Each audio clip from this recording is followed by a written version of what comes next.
Bonjour à tous, bienvenue sur l'émission Métanoïa. Nous sommes heureux de vous avoir ce soir et n'hésitez pas à partager autour de vous par l'adresse qui s'affiche en bas de cet écran pour que vos amis et connaissances puissent écouter cette parole qui nous fait du bien ce soir. Gloire à Jésus. Nous sommes en train de partager un thème important sur pourquoi prier en temps de crise ou quel est le rôle de la prière en temps de crise. C'est très important à comprendre. Nous savons très bien que notre monde traverse des crises en ce moment sans précédent et notre pays également au point de vue politique, économique, mais aussi spirituel et ecclésiastique. Il est important de dire que la réponse de Dieu, c'est l'action, bien sûr. Mais cette action n'est pas la première activité. La première action à poser, c'est la prière. Pourquoi prier pendant ces temps de crise? Pour avoir une orientation claire, pour être sûr que Dieu a donné une solution, qui est une action concrète à poser, qui amène le résultat. Et si nous voyons dans la Bible, dans tout l'Ancien Testament, à chaque fois, Dieu a parlé et Dieu a demandé de faire un certain nombre de choses. L'action de Dieu dans les temps de crise ne doit pas être sujet à des spéculations ou encore à des négociations, de commentaires, des réunions, des prières en termes de révélation, d'analyse, mais Dieu doit se révéler et Dieu doit parler lui-même. Et lorsque Dieu parle en temps de crise, il donne un canevas et un ensemble d'activités à faire. Et c'est ce dont nous avons besoin. Nous avons besoin de choses concrètes que les chrétiens, les enfants de Dieu doivent poser en temps de crise. C'est pourquoi, pour que Dieu réponde promptement, pour que Dieu parle et donne une orientation, nous avons besoin de savoir que nous ne pouvons pas nous présenter devant Dieu comme ça. En temps de crise, il y a une certaine nature en nous qui doit se révéler et qui touche Dieu pour que Dieu intervienne. Parce que quand nous parlons du temps de crise, il ne s'agit pas des besoins personnels, il ne s'agit pas des choses personnelles, non, il s'agit de la stratégie par rapport à l'avancement de l'œuvre de Dieu sur la terre qui peut être mise à mal par une crise quelconque. Alors il est important pour nous de prier pour que Dieu nous donne une orientation. Mais se présenter devant Dieu, il nous faut nous présenter devant Dieu avec une identité adéquate, adaptée, pour que Dieu puisse répondre promptement. Et ce soir, nous voyons notre dimension, pas seulement d'enfants de Dieu, pas seulement de croyants, mais notre dimension d'église ou de l'épouse de Christ, qui est l'église. L'église qui est donc l'ensemble de ceux qui sont sauvés, qui sont conduits par l'Esprit, dont les noms sont écrits dans le livre de vie. La Bible nous dit dans Éphésiens au chapitre 1, verset 22, « Il a tout mis sous ses pieds et l'a donné pour chef suprême à l'église. » La Bible dit que Dieu a tout mis sous les pieds de Jésus et il a donné comme chef suprême à l'église. Donc l'église est l'épouse de Christ. L'église n'a pas été mise sous les pieds de Jésus, mais l'église a été donnée à Christ et Christ a été donné comme chef à l'église. Amen. Donc il est important de comprendre que dans toutes les choses qui sont sur la terre, dans toute la création, tant visible qu'invisible, trône, dignité, domination, autorité, Dieu a tout soumis sous les pieds de Jésus. Mais il a donné à l'église Jésus-Christ comme chef. Donc l'église n'est pas sous les pieds de Jésus, mais l'église est à côté de Jésus comme épouse. Alléluia. Gloire à Jésus. Et cela nous amène à comprendre que sur cette terre, il n'y a aucune organisation, il n'y a aucune chose sur la terre qui tient tant à Jésus plus que l'église. C'est important de le comprendre.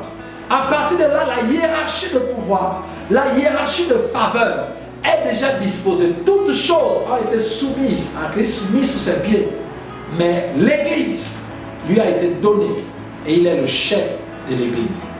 Et la Bible dit qu'il est la tête du corps de l'Église. Donc l'Église est son corps et Christ est la tête.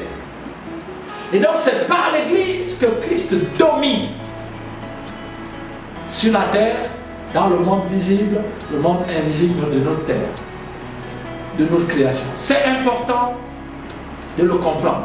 Donc en tant qu'Église, l'Église occupe une position primordiale, une position de choix, une position de proximité, une position de faveur, une position vraiment privilégiée devant Dieu et devant son Christ.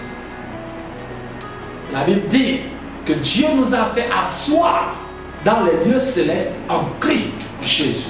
Nous sommes assis en Christ dans les lieux célestes. Donc nous sommes assis sur le trône. Nous sommes à sa droite. Nous sommes ses enfants. Gloire à Jésus. Et c'est pourquoi l'Église n'est pas seulement l'ensemble des gens qui vont dans des églises locales appelées bâtiments physiques où les gens s'engouffrent pour prier ou viennent tout le temps. Non, ce n'est pas ça l'Église. Ça c'est le temple ou c'est le bâtiment. L'Église de Christ, c'est le corps de Christ. C'est l'ensemble de tous ceux qui sont sauvés, qui sont conduits par l'Esprit, dont les noms sont écrits dans le livre de vie. L'Église de Christ habite ou prie, agit à travers des églises locales, avec un petit E, église locale. Voilà qu'on peut appeler l'église Sive est une église locale. Voilà, qui est située à tel endroit, voilà, avec un bâtiment consacré à Dieu, où les gens viennent pour rencontrer Dieu. Ça, c'est l'église locale, avec une organisation. Mais au-delà, dans cette église locale-là, se trouve l'église qui est l'épouse de Christ. Parce que l'épouse de Christ n'est pas le bâtiment, ne sont pas les fidèles qui viennent prier dans mon église. Ce n'est pas ça l'épouse de Christ. Mais au milieu de ces personnes réside l'épouse de Christ. L'épouse qui a été élevée, qui est assise à sa droite.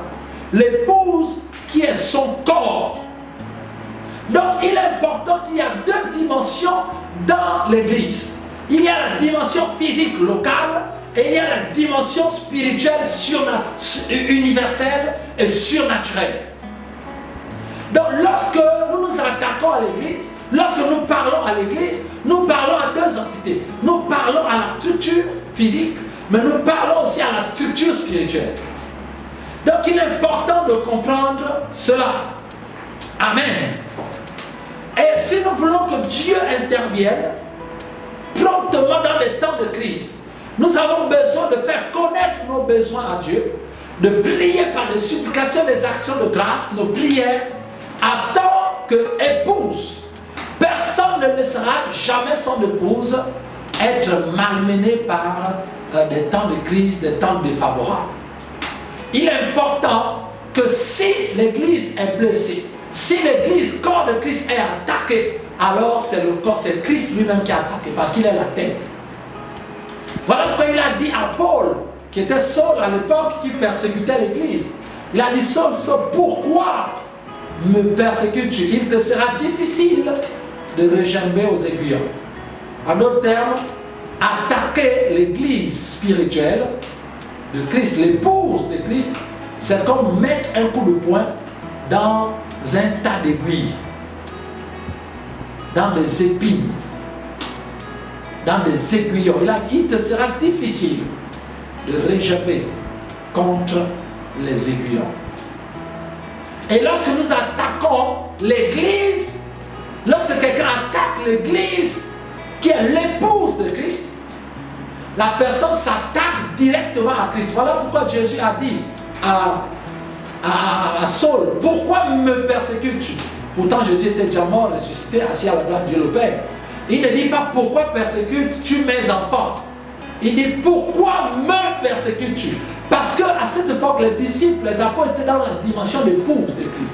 Et lorsqu'on est consacré à Dieu, au point où nous sommes conscients de notre dimension d'épouse, alors la Bible nous dit que tout ce qui est fait contre l'épouse, c'est automatiquement à l'époux que cela est fait. Gloire à Jésus. Voilà pourquoi, enfants de Dieu, vous n'avez pas à être en colère, vous n'avez pas à vous fâcher, vous n'avez pas à gesticuler à gauche à droite. Si vous êtes attaqué, vous deviez seulement vous rassurer. Et nous devions seulement nous rassurer si nous sommes réellement l'épouse de Christ. Si nous sommes l'épouse de Christ, alors nous pouvons dormir tranquille et prier parce que les choses sont faites. Dieu ne laissera jamais son épouse. Il est venu mourir pour elle et il ne laissera jamais son épouse être malmenée. Donc la première chose que nous devions faire, c'est déjà de nous imprégner de notre dimension d'épouse et deuxièmement de prier. Parce qu'un époux ne refuse pas souvent la protection à son épouse, la bénédiction à son épouse. Alors la voix de l'épouse arrive parfois à plier les grands rois. Vous vous souvenez de l'histoire de Pilate qui a été conseillé par son épouse. Dieu est passé par son épouse. Pourquoi? Parce que Jésus devait mourir et faire naître l'épouse. Alors Dieu est passé aussi par l'épouse de Pilate. Et l'épouse a parlé à Pilate et Pilate n'a pas tué ou n'a pas condamné Jésus, mais il s'est lavé les mains grâce à la voix de l'épouse. Dans des temps de crise, où l'on est en train de crier crucifiez-le, vous avez besoin de l'épouse pour vous sortir du pétrin. Dans les temps où on est en train de crier crucifiez l'église, l'église a besoin de se positionner en tant qu'épouse, afin de parler à l'oreille de l'époux, à l'oreille du roi, pour qu'il intervienne promptement. Il est important également de dire, faisons attention, parce que l'église physique peut être mauvaise, peut avoir des tares, parce que ce sont des êtres humains, ce sont des activités humaines. Mais l'église spirituelle n'a pas d'erreur. La Bible dit que je bâtirai mon église et sur cette église, les portes de séjour de mort ne domineront pas sur l'église. Les gens peuvent dominer sur les dénominations. Les gens peuvent dominer sur des pasteurs, sur les chrétiens, entre guillemets des hommes. On peut imposer des choses sur les hommes, mais on ne peut jamais dominer sur l'église, corps de Christ. C'est pourquoi église, et nous devions faire attention, nous, en tant qu'hommes, en tant que chrétiens, en tant que citoyens, en tant qu'habitants de la terre, faisons attention de ne pas toucher à l'église spirituelle en voulant toucher à l'église physique pour pouvoir enlever toutes les tares ou encore faire le tri ou encore orienter. Le risque, même Jésus a dit, laissez pousser l'ivraie avec le blé et lorsque les fruits seront évidents et à la moisson on séparera. C'est peut-être une bonne chose pour certaines personnes, de pouvoir jubiler, de pouvoir purifier l'église de toutes les mauvaises herbes. Mais ça c'est l'église physique. Le risque que l'on court, c'est de toucher à l'église spirituelle. Et là, nous aurons Dieu en face de nous. Aucun être humain n'a la dimension de l'église devant Christ. Aucune organisation humaine n'a la dimension que l'église a devant Christ. Toutes choses ont été mises sous ses pieds. Mais l'église est son corps. C'est pourquoi nous avons besoin de l'église. Parce que lorsque l'église prie, Dieu intervient. Le Saint-Esprit est sur la terre à cause de l'église. La Bible dit que le diable, l'antéchrist, n'est pas sorti, n'a pas encore envahi le monde, ne s'est pas encore manifesté à cause de celui qui le retient. Qui le retient, c'est le Saint-Esprit. Et qui retient le Saint-Esprit sur la terre, c'est l'église. Donc l'église est une voie de salut pour l'humanité. L'église est le dernier, la solution pour le salut d'une nation. Sans l'église, nous sommes livrés. Sans l'église, Dieu aurait du mal à intervenir. C'est pourquoi il est important pour nous de faire attention lorsqu'il s'agit de l'église. Et il est important pour ceux qui font partie de l'église, nous qui faisons partie de l'église, de pouvoir vivre, analyser, se comporter, avancer dans la vie avec cette conception, avec cette analyse, avec ce message, avec cette posture, avec cette position de l'Église de Christ, et non de simples chrétiens, et non de simples disciples, et non de simples croyants, ou de simples enfants de Dieu. En temps de crise, Dieu veut voir l'Église à l'œuvre. Dieu veut entendre l'Église. En temps de crise, chaque mari veut entendre sa femme. Chaque mari veut entendre sa femme. En temps de crise, Dieu veut entendre la voix de l'Église. Dieu veut répondre à la voix de l'Église. C'est pourquoi tu dois te positionner devant Dieu en tant qu'Église et parler, prier. Et ainsi Dieu te donnera exactement ce qu'il faudra faire. Et lorsque tu l'appliqueras, nous verrons la gloire de Dieu. Parce que certainement, ce pays, ce continent, verra la gloire de Dieu. Que l'Église de Christ se lève et que l'Église fasse jouer son rôle. Que toute la gloire, que toute la gloire revienne à Dieu. Merci Seigneur. J'aimerais prier avec nous, afin que nous soyons cette Église. Père, nous sommes l'Église. Nous prions Seigneur que tu nous aides, chacun, de pouvoir s'en rappeler, de pouvoir se positionner en tant qu'Église. Enfin Seigneur, de t'entendre, enfin que tu nous écoutes, enfin que tu nous exauces promptement, enfin qu'en temps de crise, de la même manière que Pilate a été orienté par son épouse, Seigneur, ton épouse est en train de te parler pendant ces temps de crise, enfin que tu puisses te lever et agir puissamment. Nous savons que notre Rédempteur vit et il se lèvera le dernier. Merci Seigneur pour tout ce que tu fais. Merci Seigneur parce que tu nous exauces en tant qu'Église. Et nous nous présentons devant toi en tant qu'Église. Que toute la gloire te revienne. Au nom de Jésus nous prions. Amen. Gloire à Dieu. Nous nous retrouvons lundi prochain. Que Dieu vous bénisse.